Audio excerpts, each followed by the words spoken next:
The plan is simple. I have a couple of announcements. I will summarize the scenes from Christine for anyone who wasn't here on Thursday. Then I will briefly introduce the scenes from today. And instead of having you write down your comments, there will be time.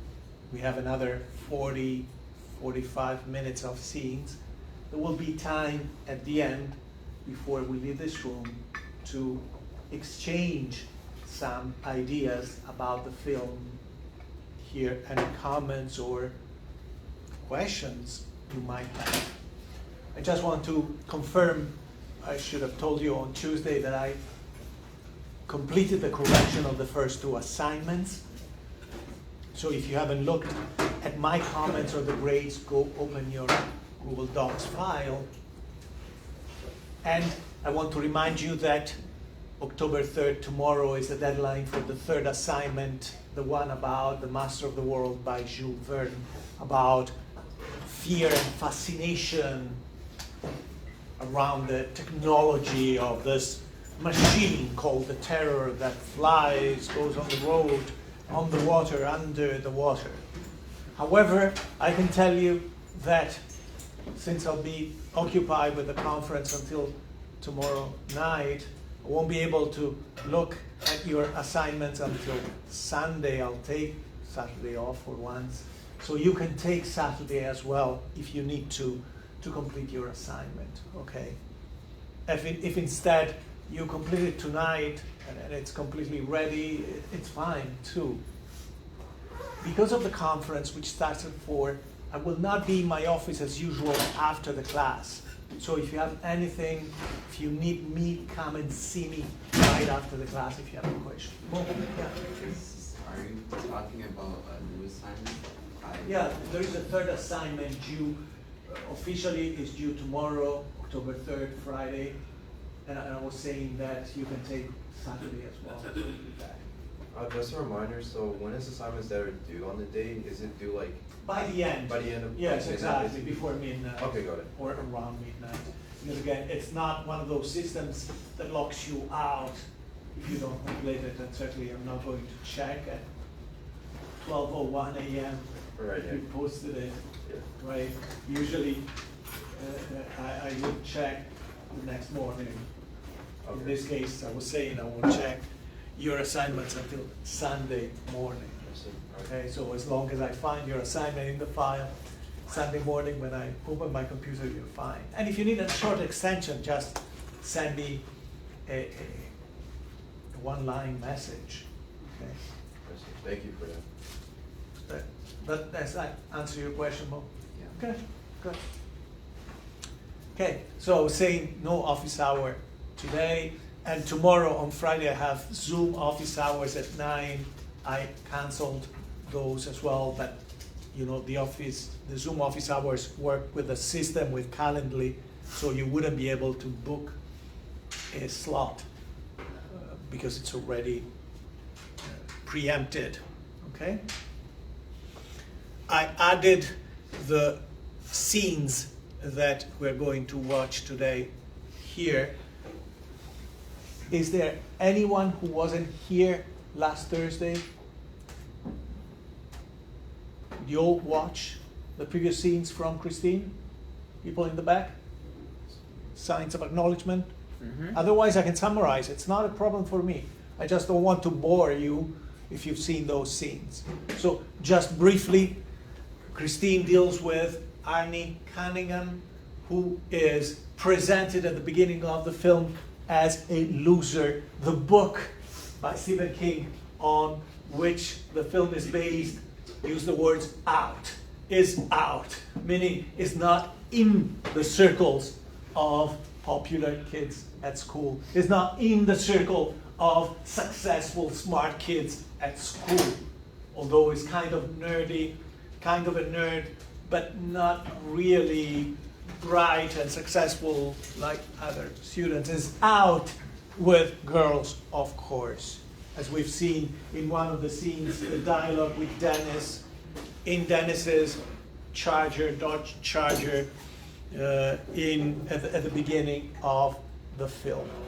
Things start to change when, while driving after school, where he was just bullied by Buddy and his gang of bullies, Arnie sees the wreck of a Plymouth Fury from 1958 and decides that he wants to buy, that he needs to buy this car, right? There is a strong urge to get this car. He sees value in a car that to anyone else would look beyond, as something beyond repair. The moment Arnie starts working on the car, a transformation, physical and psychological transformation happens in him. The interaction with the car fuels this transformation. The more the car changes into a restored car, the more Arnie looks like a cooler guy. However, and so he stops wearing glasses, his hair changes, his hairdo is slicker, his demeanor is much more confident and assertive, and at the end of a sequence of scenes that we watched last week, we saw the culmination of this arc when on the football field where Dennis is a star player of his school's team, sees Christine driven by Arnie, completely restored, polished, beautiful, park next to the field, and he sees Arnie come out with Lee, the new female student everyone is dreaming of hooking up with.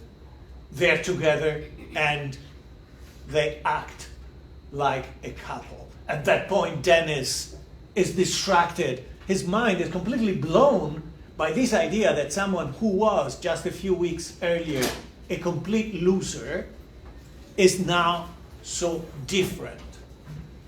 But from that point on, from the first scene of today's sequence, we'll see that the arc follows a declining pattern.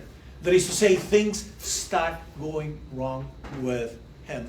We have more and more, if it was necessary, because the film is not cryptic, it's very simple, very straightforward, but we have visual evidence and evidence in the storyline that Christine is in fact some kind of demonic device, which maybe did not need Arnie. In fact, at some point we'll see how, after the bullies decide to destroy Christine as a revenge against Arnie because they're jealous of his newfound success in life and in society, after that we'll see that the car can actually restore itself. Everything you see on the screen was done mechanically. There are no visual, digital effect, no CGI. They just used several cars, and one of them was rigged with mechanisms that could pull the body of the car in. Once they did that, they reversed the film so that it looks like the car is regaining its shape. And I was saying, the car apparently doesn't need him, but in some ways, and this will be apparent towards the end of the film, the car needs Arnie. The car, however supernatural and evil it is, feeds on the humans who own the car, right? It's like a Venus trap. It attracts this human, the next human. It was sitting still on this abandoned garden, right, next to the house of Mr. LeBay, the brother of the owner, and then takes life under the caring hands of Arnie. even though the car is much more powerful, right? But it's important that even in this film, as we've seen with Bumblebee, as we've seen to a degree with the Love Bug, the transformations of the characters and the machine are parallel, are developed in parallel, right? That the machine undergoes a transformation that is not just physical, being fixed, being restored, being repaired, but also psychological, mental, right? So the machine realizes its full potential after finding somebody who cares for it, in this case, Arnie. So we'll see, following the usual pattern for these kind of narratives, some ominous signs. We had seen one when Dennis went to the garage and wanted to get into the car, but the car started the radio. And the song on the radio was clearly communicating something to him, and he fled the garage.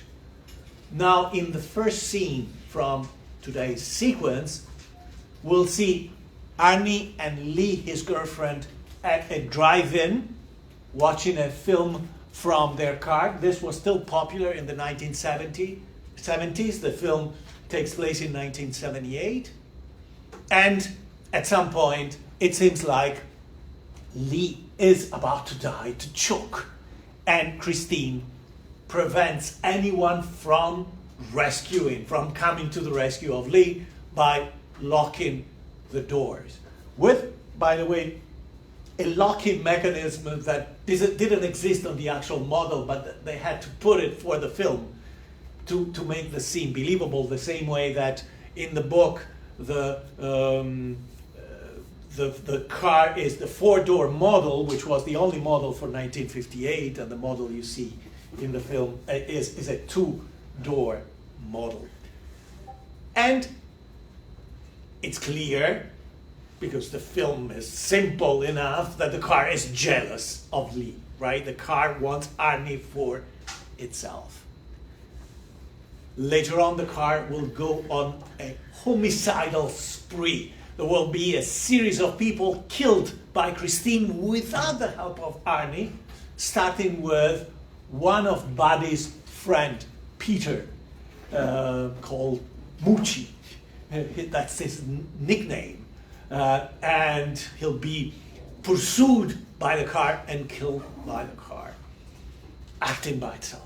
Later on, even Darnell, the terrible old man owning the garage and the junkyard, will be killed by Christine. And police will start investigating, right? They have reports that the car, a certain kind of car, a very recognizable kind of car, was involved with these murders. So you have this detective, what is his name? Jenkins? Yes, I think Jenkins, who himself in the book ends up being murdered. He survives and is still alive at the end of the film. And by the end of the film, Arnie really becomes the car's minion, right? He's just the servant. He's just serving the purpose of realizing the evil plans of the car. And the very final scene in the garage will have, on one side, Dennis and Lee. At this point, Lee knows that there is something wrong with Arnie because of the car. So Lee becomes friends with Dennis. And they decide that they should destroy the car. On the other side, you find Christine and Arnie. At the end of the film, sorry for the spoiler, Arnie will die. Christine apparently will be destroyed. However, like in any good film and books, like The Master of the World, some doubt remains whether or not Christine will be able to restore itself, restore its shape, and go on getting other people involved in her life, right? Because there is, at the very end, when Christine is just a cube of metal, the metal is moving, and we don't know whether it's just a spring or it's Christine coming back to life, stretching coming out of that shape, of that compressed shape. Now, even though the movie is simple, keep in mind that it's a powerful allegory of the relationship between users and technologies. This idea that you're pulled into a technology, that you see something, that you see a potential, that you see something promising, and perhaps there is the beginning of a transformation. The technology comes in your life and you feel different, but the message in the film is that technologists don't deliver on their promises, or if they do, there are side effects. There are then other transformations that are not foreseen by the user, by the owner, that are not so positive. And from that point of view, we have plenty of examples that came after this film of this, right? The smartphone promised to be this powerful device, like a supercomputer in the pocket of everyone, to allow you to communicate, to search the internet, to have apps to automate your life. And now what? It looks like a lot of people, not you guys, but a lot of people are like zombies, right? People are not able to socialize any longer, right? And people find it more difficult to communicate with others, right? Whereby social media are an incredible way of masking one's message, right? When you are involved in the process of consuming social media, you're pulled into a maelstrom of interpretation. What does this mean? What is the real meaning of this message? What's the meaning of this person's comment or this person's like? Okay, so it's an obfuscation of communication. It's like the primary use function of a technology comes with all sorts of additional functions and realized goals that are a bit more ominous, right? People are not able to exist without a phone, exist without the internet. And something like that could be said of artificial intelligence, right? The promise of, oh, I don't have to write an email because AI will write my emails, but then have I lost something in the process? Or I can automate certain parts of my life with AI, but what does that do to me? So try to read the film like a parable, like it's supposed to be, a parable. And then you'll see the value of the film, which in itself is simple, very well shot, great direction, right, by the director, Carpenter, great photography, editing, and a very compact storyline, but certainly a simple horror film that feels almost like a comedy at this point. In fact, I've included one, well, there are actually two deaths, but there is nothing too gory, okay?